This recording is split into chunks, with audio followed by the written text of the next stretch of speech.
do Capricorne laisse courir. Il y a une bête de bon. Comme si étant non. Bon, si des pour Capricorne pour qu'on dise pas là. Miro faire ça pour Capricorne pour nous dire pas. Ça y était pour Capricorne pour nous dire pas. Bon, Lion pour Capricorne pour nous dire pas. Si il est là, il non pas. Non va nous pas. Bon nous acado assis alors so bon moi ici né des mi no bloc mo de sur fene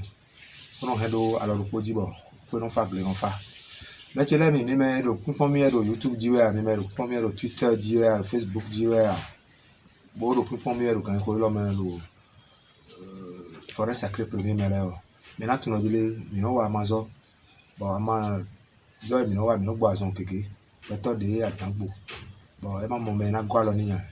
nous les autres étaient beaucoup pas cabo à nous mais il nous montre mais oui mettons tu vois façon les quoi mais nous de nous quelque chose façon les quoi quoi que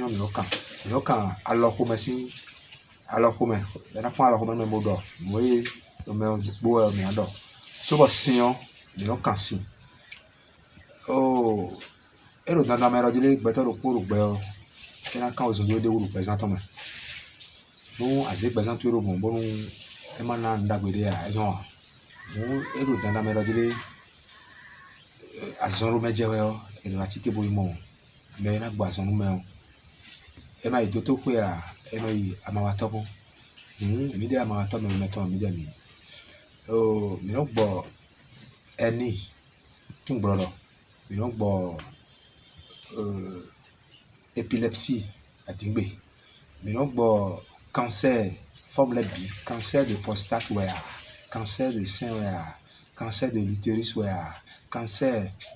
de l'estomac, de pancréas, cancer les supports, ici doit bien. Nous, à Diamassi, nous en disons, et non, et non disparaître cancer. Bon, moi, on a beaucoup de gens qui ont pour me donner, ils doivent dire, ils doivent à mon temps. Bon, sous des intimes, mon représentant, mais donc, jadi bana yoro lo je hosu to e no zan mi do nu gege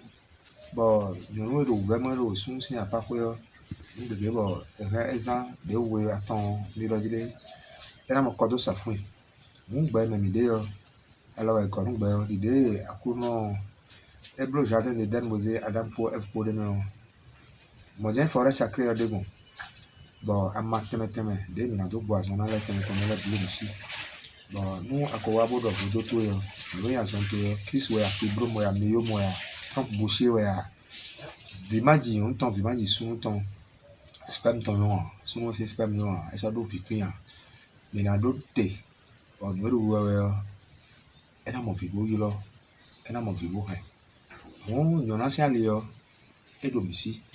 mi do hon de ya ku no e do hon amo no e do danda me lo jile mi na gwa lo no zo mi ton le o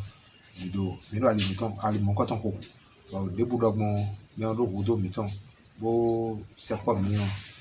00229 95 85 85 09 00229 95 85 85 09 WhatsApp on mi na blo audio c'est de mi na do ko c'est de mi na échanger on ba mi na mo edo iboa mu àwọn gbe akuno ko zero mi bo mi peto mi de mi pache nu gbe we mi ka pache nu gbe mi na jo gbe do gbe na le pache nu mi ya e we zon bo azewon mi no fun bon fun ti tengbe ton bo asetoro ko de pe ti bonu ababona de si ku e gbe jan e bonu amaso be na mo ya ina we mi na de to ku e gbe o lo mi si azewe ka tabado nu we bo ndi bude azia no mo ton aze kwa no pado aze ajo anu mo ton ay azama me bi no gba anu azero tabado no bi na de de bi na régler ko ni on bo ajen we anzan les gens du forêt sacrée pour lui me de yo a mo rajule we zan bi ton edio